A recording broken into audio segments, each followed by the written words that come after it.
Imagine this: you're standing at the edge of a vast ocean, waves crashing with relentless energy.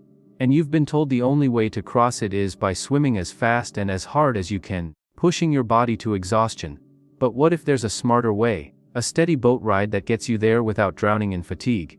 That's the essence of the age-old debate on fat loss. Is it all about high-intensity running, or could something as simple as walking hold the key to real, lasting results?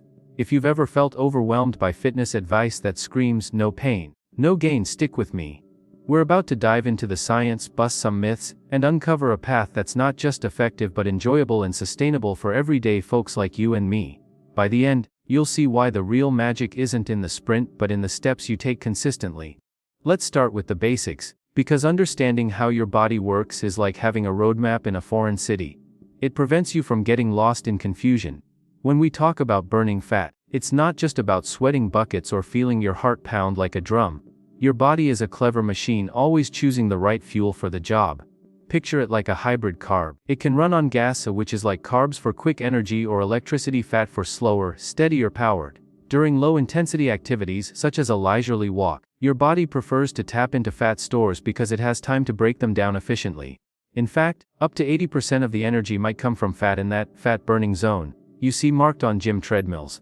But crank up the intensity to a run and suddenly your body shifts gears. It needs fuel fast, so it pulls more from carbs, maybe only 40–50% from fat. Sounds like walking wins, right? Not so fast. The total amount of fuel used matters more than the percentage. Here's where it gets interesting, and I'll break it down with real numbers so it's crystal clear. Take someone who weighs about 160 pounds, that's average for many adults. If they walk briskly for 30 minutes, they might burn around 150–200 calories with a good chunk from fat. Now if that same person runs at a moderate pace for the same time, they're torching 350–400 calories or more. Even if a smaller percentage is fat, the sheer volume means more fat calories are burned overall. It's like comparing a small slice of a big pie to a big slice of a tiny pie. The big pie wins every time. Science backs this up in spades. A massive study tracking over 47,000 people for years found that those who ran regularly shed more pounds and kept them off, especially if they were carrying extra weight to begin with. Runners didn't just lose fat, they built habits that stuck, turning exercise into a lifestyle rather than a chore. But wait, there's an extra bonus with running that walking doesn't quite match. The afterburn effect, or what experts call excess post-exercise oxygen consumption (EPOC). Think of it as your body's engine idling high after a revved-up drive. After a solid run, your metabolism stays elevated for hours, burning an additional 30–50 calories or even more, depending on the intensity. Walking, it gives a gentle boost, maybe 5–10 extra calories. Over time, those little extras add up like compound interest in a savings account. One study showed that high-intensity workouts could keep your calorie burn humming for up to 14 hours post-exercise. So, if you're short on time and want to maximize every minute, running packs a punch that's hard to beat. Now, before you lace up those sneakers and bolt out the door, let's talk about the flip side, because no story is complete without balance. Running isn't gentle. Each stride slams 2 to 3 times your body weight into your knees, hips, and ankles. For beginners or those with joint issues, it's like jumping into the deep end without learning to swim first. Injuries are common: shin splints, runner's knee, stress fractures. They can sideline you for weeks, turning your fat loss journey into a frustrating halt. I've seen it happen to friends who went all in on running, only to burn out and quit.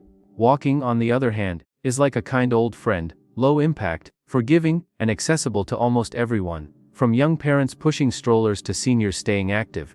You can do it anywhere around the neighborhood, on a trail, even during your lunch break.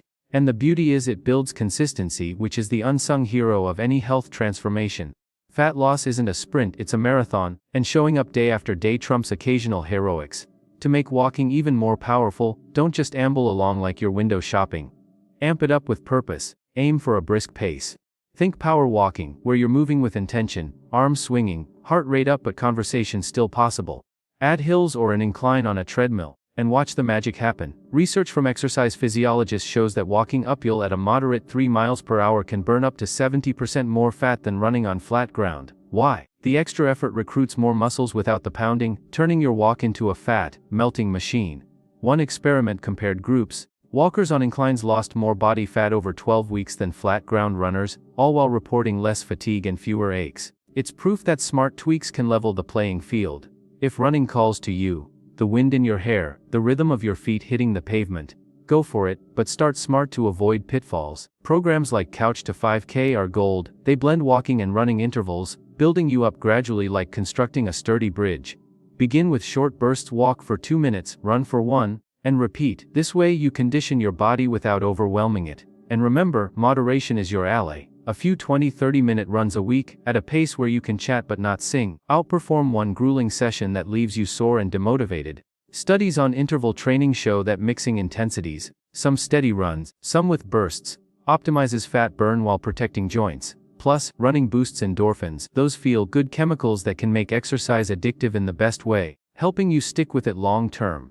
At the heart of it all though is this truth: there's no one-size-fits-all crown for walking or running in the fat loss arena. The champion is the activity that lights you up, fits your life, and keeps you coming back. Maybe you're a walker who thrives on podcasts during evening strolls, turning exercise into me time. Or a runner who loves the challenge of beating personal records, feeling empowered with every mile. Perhaps you mix it up, walks on weekdays for recovery, runs on weekends for thrill. Listen to your body, it's wiser than any guru. If joints ache, ease off. If energy lags, fuel up with whole foods, think veggies, proteins, and healthy fats that support your metabolism like logs on a fire. Beyond the scales, both walking and running offer treasures for your overall health. They strengthen your heart, lower blood pressure, and even sharpen your mind by boosting blood flow to the brain. Regular movers sleep better, stress less, and ward off diseases like diabetes and heart trouble. One long-term review of thousands of studies concluded that consistent moderate activity, like brisk walking or jogging, slashes the risk of chronic illnesses by 20-30%. It's not just about shrinking your waistline, it's about expanding your life, feeling vibrant and capable in your skin. So, as we wrap this up, ask yourself what moves you. Grab a notebook, jot down your goals and take that first step, literally. Whether it's a walk around the block or a jog in the park, start today. Track your progress, celebrate small wins, and remember, consistency compounds like nothing else. If this sparks something in you, share it with a friend who's on their own journey. Together, we can rewrite the script on health, one step at a time. You've got this, now go make it happen.